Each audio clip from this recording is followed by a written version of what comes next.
qu'elle nous fasse du bien au nom de Jésus. Amen. Ce matin, frères et sœurs, j'aimerais partager sur la foi comme réponse de Dieu au paradoxe que nous pouvons rencontrer dans notre marche chrétienne. Le paradoxe étant la cohabitation de deux choses apparemment contradictoires, deux faits, deux idées contradictoires. Comme exemple, on parle du paradoxe africain,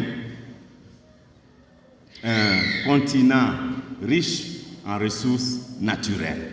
Tout le monde le sait, mais curieusement, toujours en voie de développement. Ça, c'est un paradoxe. C'est deux choses qui se contredisent. Il y a comme une brèche entre l'idéal, ce qui devrait, et la réalité. C'est ça le paradoxe. C'est choquant et c'est difficile à comprendre pour l'esprit humain.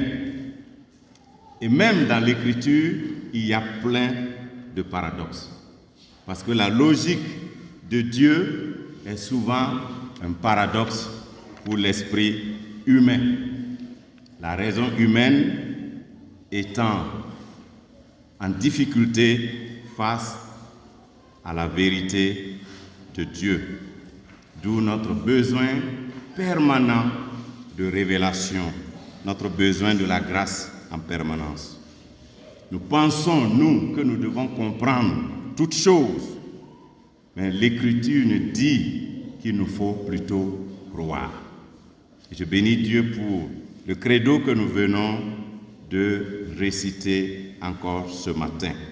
Car la Bible dit « Heureux ceux qui croient sans avoir vu ». Nombre d'entre nos prédécesseurs dans la foi ont aussi souvent été perplexes face à la logique de Dieu qui était contraire à leur propre imagination. Nous verrons trois petits exemples. Vous avez Asaph qui nous parle du fait qu'il a été scandalisé dans le psaume 73.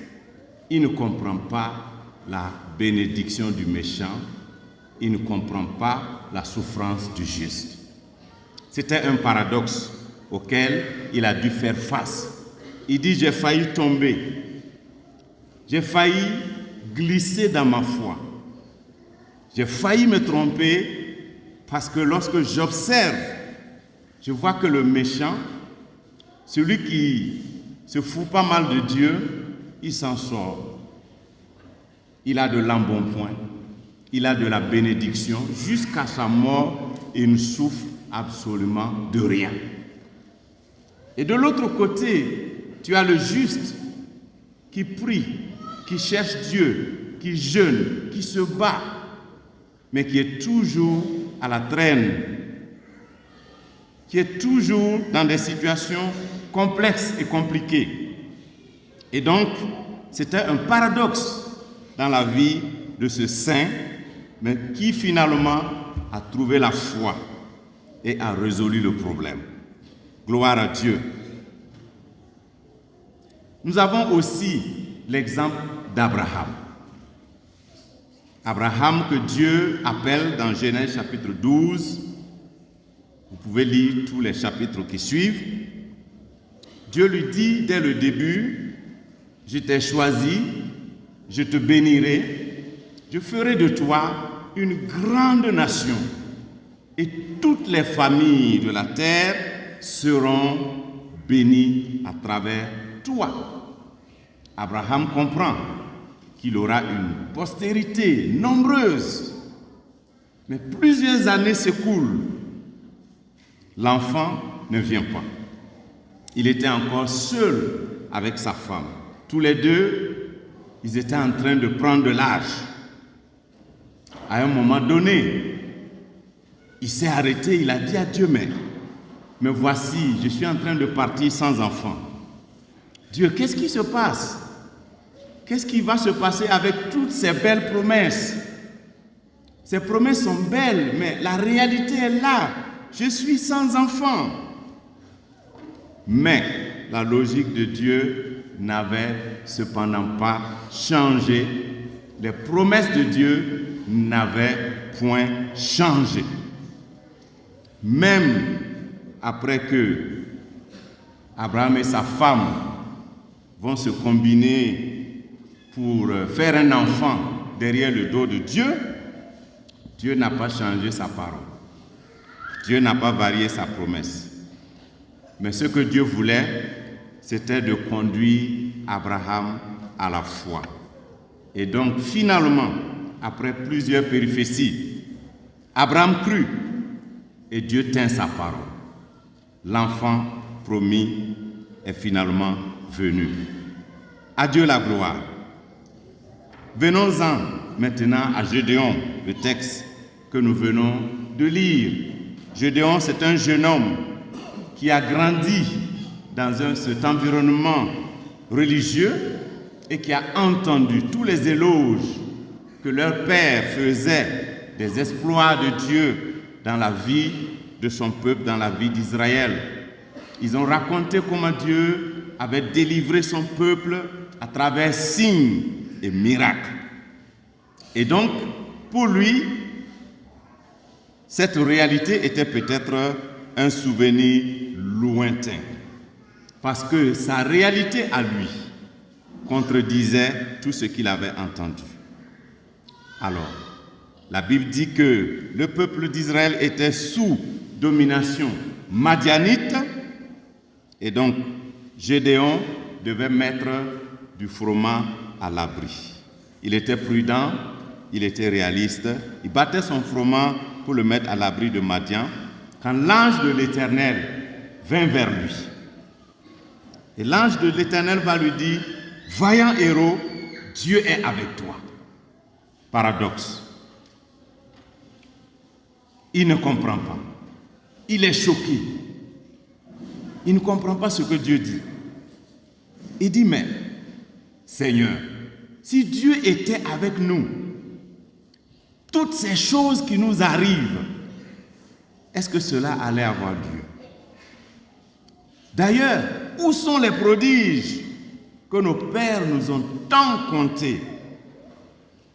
Et que dire de cette domination madianique qui dure depuis 7 ans? Gédéon était frustré. Il ne comprenait pas. L'ange lui dit, Gédéon, Dieu est avec toi. Va avec la force que tu as. Dieu est avec toi. Va avec la force que tu as. Une vérité qu'il ne pouvait pas comprendre. Cette vérité subjective de Dieu défiait sa raison. Il dit, mais je suis le plus petit de ma famille. Et ma famille est la plus petite en Israël. Comment est-ce possible? Comment puis-je délivrer Israël de la main de Madian? L'Éternel dit, n'est-ce pas moi qui t'envoie? Je suis avec toi, je serai avec toi. Alléluia. Et donc, après moult tractations, et après avoir soumis à Dieu plusieurs tests, Gédéon va finir par aussi croire. Il va croire et ce que Dieu dit est arrivé. Gédéon va délivrer le peuple d'Israël comme un seul homme. Frères et sœurs, à l'instar de tous ces saints de l'Ancien Testament, du frère Asaph, d'Abraham et de Gédéon, nous aussi, nous connaissons encore des paradoxes dans la vie chrétienne, dans notre marche avec le Seigneur. Nous savons par la Bible, par la foi, que nous sommes héritiers de toutes les promesses. Et les belles promesses de Dieu, elles sont certaines, elles sont véritables. Et la Bible dit que pour nous qui sommes en Christ, toutes les promesses de Dieu sont oui et amen. Parce que Dieu les accomplit en nous. Elles sont à nous. Elles nous appartiennent, toutes ces belles et précieuses promesses. Cependant, dans la réalité, il y a encore des combats. Il y a des luttes. Il y a des choses qui tardent. Certaines promesses tardent à se manifester dans notre vie. C'est par la foi que nous allons les appréhender. C'est par la foi que face à nos réalités, à nos vécus, à nos expériences, nous allons transcender et saisir les promesses de Dieu. Nous allons accepter et intégrer la logique de Dieu comme étant la seule vérité éternelle. Et l'ennemi, le diable, lorsque nous passons par des moments de contradiction comme ça, l'ennemi vient pour amplifier ces questions à nos oreilles. Il va nous poser les questions, les mêmes qu'il a posées à Adam et Ève, les mêmes qu'il a posées à Jésus-Christ, le Fils de Dieu. Il va nous poser ces mêmes questions. Dieu a-t-il réellement dit? Es-tu vraiment le Fils de Dieu? Es-tu réellement l'enfant de Dieu? Dieu est-il avec toi? Êtes-vous vraiment qui Dieu dit que vous êtes? Voici des questions que le diable va nous poser. L'Église est-elle vraiment l'Église? Frères et sœurs, les paradoxes sont dans la Bible et les paradoxes dureront tant que le Seigneur tarde. Alléluia. Tout comme chez les autres dans l'Ancien Testament, Dieu recherchait la foi. Chez vous et chez moi, Dieu recherche la foi. Dieu veut susciter la foi. Dieu veut développer la foi et la mûrir. Il veut amener cette foi à maturité. C'est la raison de la présence de ces paradoxes. Nous savons par la foi que nous sommes assis déjà en Christ là-haut au ciel. Ça, c'est écrit. Nous sommes déjà assis dans les lieux célestes en Christ dans la victoire. Et cependant, nous avons encore à lutter. Nous avons encore nos combats quotidiens. Mais la vérité de Dieu demeure. C'est que nous sommes assis dans les lieux célestes, déjà dans la victoire. Est-ce que nous voulons le croire? Même si, dans nos quotidiens, nous avons des combats. Nous avons nos petites batailles. Mais la Bible nous dit que la victoire est totalement acquise en Christ. Parce qu'en lui, nous sommes plus que vainqueurs. Alléluia. Lorsque nous regardons à ce par quoi nous passons, à ce que nous vivons au quotidien, nous pouvons être amenés à nous demander la pertinence de certains passages bibliques. C'est la vérité de Dieu. Elle est ce qu'elle est. Elle est la seule vérité, même si ce que nous vivons peut nous sembler étrange. Par la foi, nous savons que Christ a gagné la guerre, même si nous avons encore des batailles à livrer. Nous connaissons déjà l'issue du combat qui est la victoire de Christ. Nous savons aussi que nous sommes en Christ saints, blanchis, lavés dans le sang de l'agneau. C'est ce que nous sommes, c'est notre identité, c'est ce que Dieu dit que nous sommes. Mais chaque jour, vous et moi, nous allons encore affronter le péché. Nous allons encore lutter contre le péché. Nous aurons encore à nous repentir. Même si en Christ, nous sommes déjà et totalement et entièrement pardonner. Voici des paradoxes qui vont nous suivre jusqu'au jour où Jésus reviendra. En Christ, le chrétien est divin. Il est divin. La Bible dit que nous avons été régénérés par la parole incorruptible de Dieu. Nous sommes nés de Dieu. Nous sommes enfants de Dieu. La nature de Dieu est en nous. Nous sommes divins. Mais de l'autre côté, nous sommes encore profondément humains, sujets à la blessure, sujets à la tentation, sujets au découragement, sujets à la colère, sujets à la dépression, sujets à pas mal de choses. Mais c'est par la foi que nous devons comprendre ce que nous sommes, que ce que Dieu dit, c'est ça la vérité. Amen. C'est la vérité suprême qui transcende nos réalités, la vérité qui nous rend forts. Cette vérité qui a donné à Abraham de comprendre, qui a permis à Gédéon de triompher. Gédéon se voyait comme rien, comme insignifiant. Mais lorsqu'il a compris la perspective de Dieu, sa vie a changé et la vie de son peuple a changé. Dieu veut nous amener à travers sa parole, cette parole que nous écoutons quotidiennement, il veut nous amener dans sa perspective, à accepter que ce qu'il dit est vrai et que ce qu'il dit de nous, c'est ça, la seule vérité que nous devons croire. Toute chose concourt au bien de ceux qui aiment Dieu, nous dit la Bible.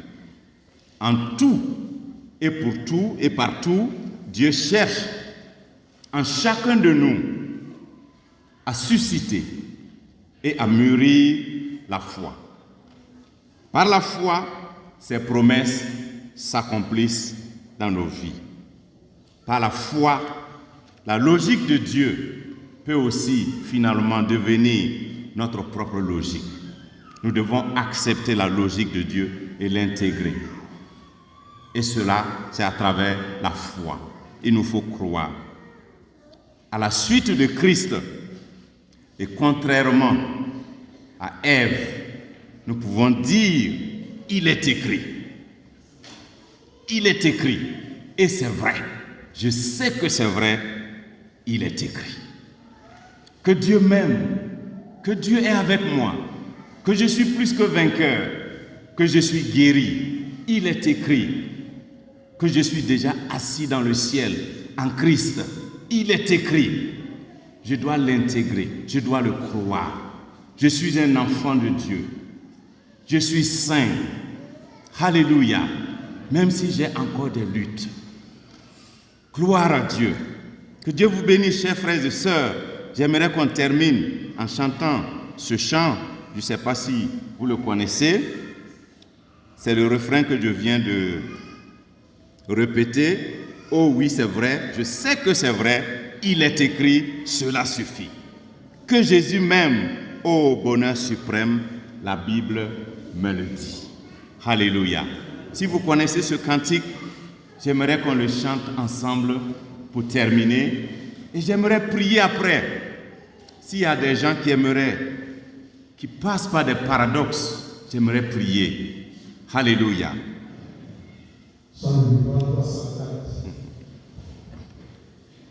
Jésus qui dans le corps de son Père et des anges qui s'y passent la terre.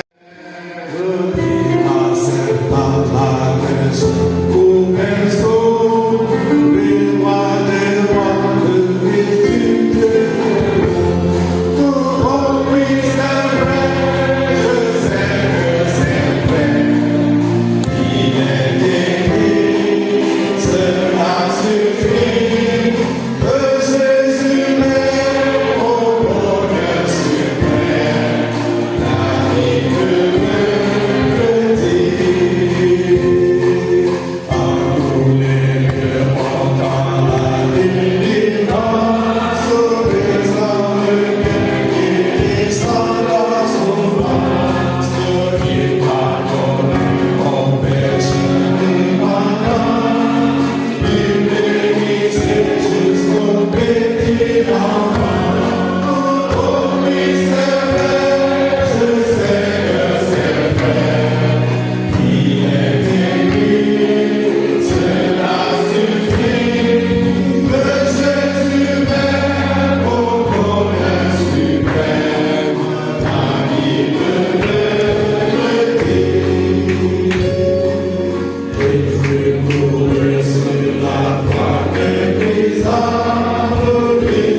Ce matin, j'aimerais prier. S'il y a un paradoxe dans votre vie, un combat, un problème de santé, problème d'enfantement, levez la main par la foi. Je vais prier le Seigneur pour qu'il vous soutienne avec la permission des autorités. Les autres peuvent s'asseoir, mais ceux qui veulent rester debout. Père, je te bénis ce matin pour ta parole, cette parole qui est la vérité. Seigneur, nos circonstances ont tendance à vouloir contredire ta parole. Mais ce matin, dans la vie de mon frère et de ma sœur, je dis que ta parole est la vérité. C'est pourquoi au nom de Jésus, je déclare qu'ils sont victorieux dans le combat. Que celui qui passe par des combats dans sa foi est victorieux parce que toi-même, tu as vaincu et tu es assis là-haut. C'est toi qui nous donnes la victoire. Je proclame la victoire dans la vie de mes frères et de mes sœurs au nom de Jésus. Pour tous ceux qui sont malades, je déclare la guérison. Car sur la croix, tu t'es chargé de nos maladies. Tu t'es chargé de nos blessures. Et c'est par tes blessures et tes meurtrissures que nous sommes guéris. C'est pourquoi ce matin, j'ordonne à toutes nos maladies de libérer les corps ce matin. Soyez guéris au nom de Jésus. Peu importe les années que cette maladie dure, je la chasse ce matin. Je déclare que les corps sont guéris maintenant. Les maladies guérissent maintenant. Au nom puissant de Jésus. Si quelqu'un a un problème d'enfantement ce matin, je déclare que les portes s'ouvrent maintenant. Au nom de Jésus. Seigneur, que les enfants soient donnés au couple au nom de Jésus. Je lis tout esprit de stérilité maintenant même. Au nom puissant de Jésus, je déclare la victoire. Je déclare la guérison. Je déclare la santé. Tous ceux qui passent par des moments de tempête, au nom de Jésus, je déclare qu'ils triomphent. Comme j'ai dit, leurs yeux s'ouvrent. Au nom de Jésus, qu'ils saisissent la vision de Dieu, la perspective de Dieu pour marquer leur génération, pour influencer leur famille. Je déclare que toutes ces promesses de Dieu sont pour eux ce matin et sont oui et amen en Christ. Au nom de Jésus. Amen, amen, amen. Que Dieu vous bénisse au nom de Jésus. Amen.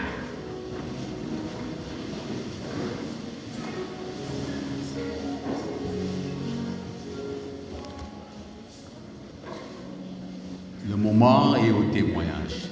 Est-ce que quelqu'un a un témoignage qui peut édifier les frères, surtout en rapport avec le message qui vient d'être livré?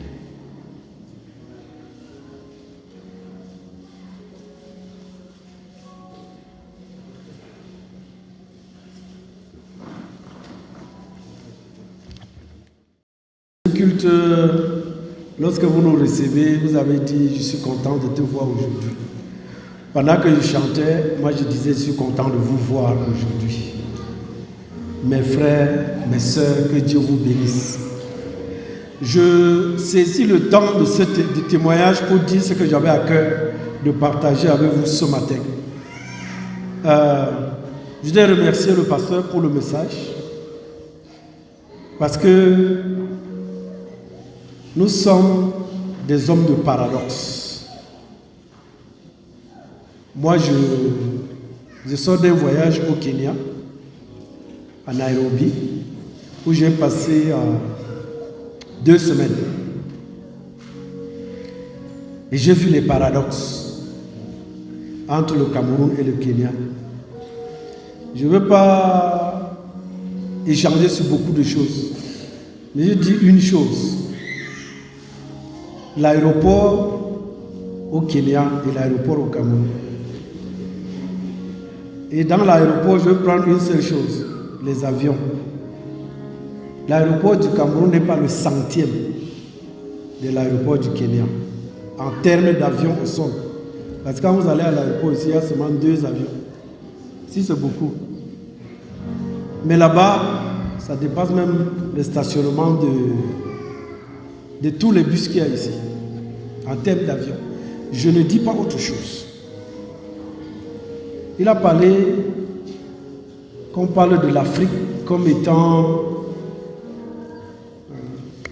un ensemble de pays sous-développés ou bien en voie de développement.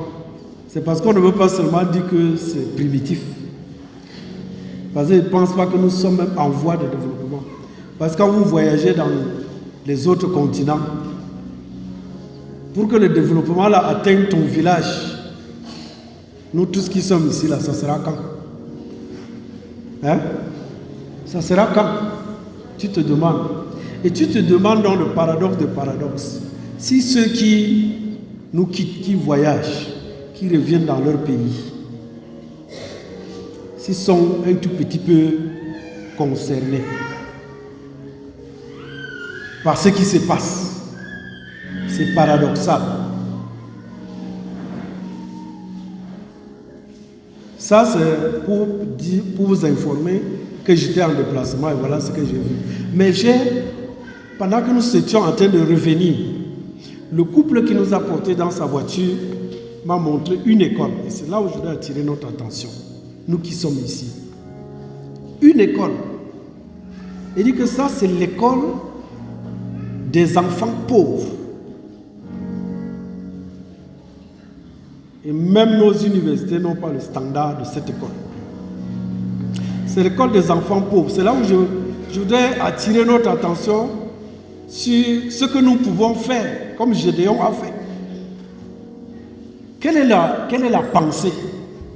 Cette école est créée, entretenue par une société qui correspond à Camtel chez nous, au Cameroun.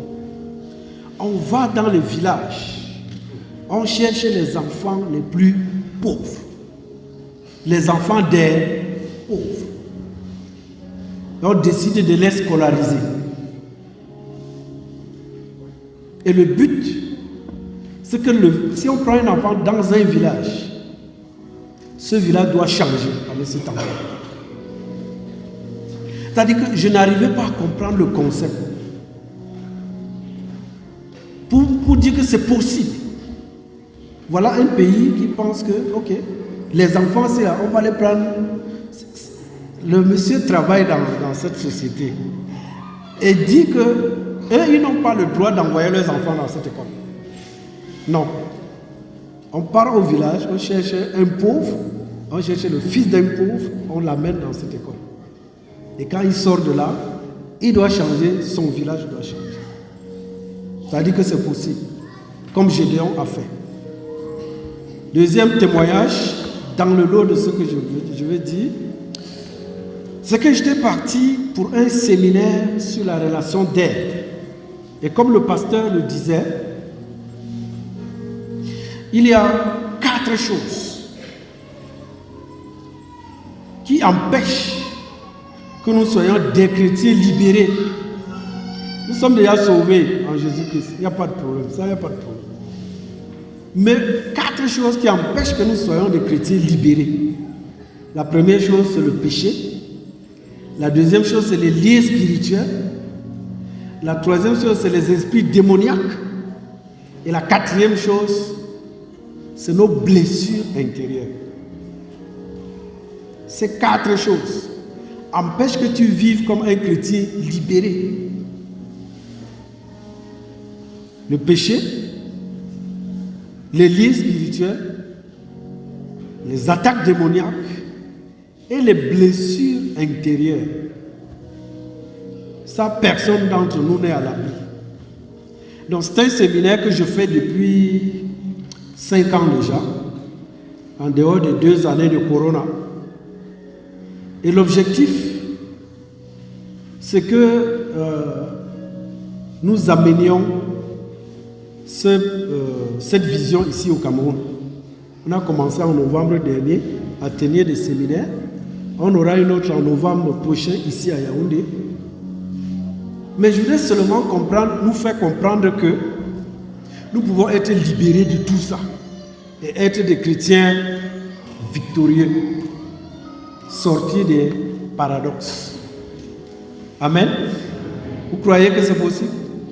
C'est très possible puisque le prédicateur vient de nous dire. Il est donc très possible que toi, comme Gédéon, tu sortes des paradoxes de ta vie, tu sortes ta famille de ces paradoxes, tu sortes ton église de ces paradoxes, tu sortes ton village de ces paradoxes, tu sortes le pays de ces paradoxes. Chacun là où Dieu t'a placé. Je pense que ce message s'adresse à chacun de nous ici. Nous n'allons pas tous être les gens qui vont sortir peut-être le Cameroun de ces paradoxes, mais il y a au moins un ici ou deux à qui ça s'adresse. Pour que là où tu es, tu ne te vois pas comme Gédéon se voyait avant. Et que tu te dises, peut-être ce mois qui va libérer le Cameroun de ces paradoxes. Mon village, ma famille, mon église, ma paroisse.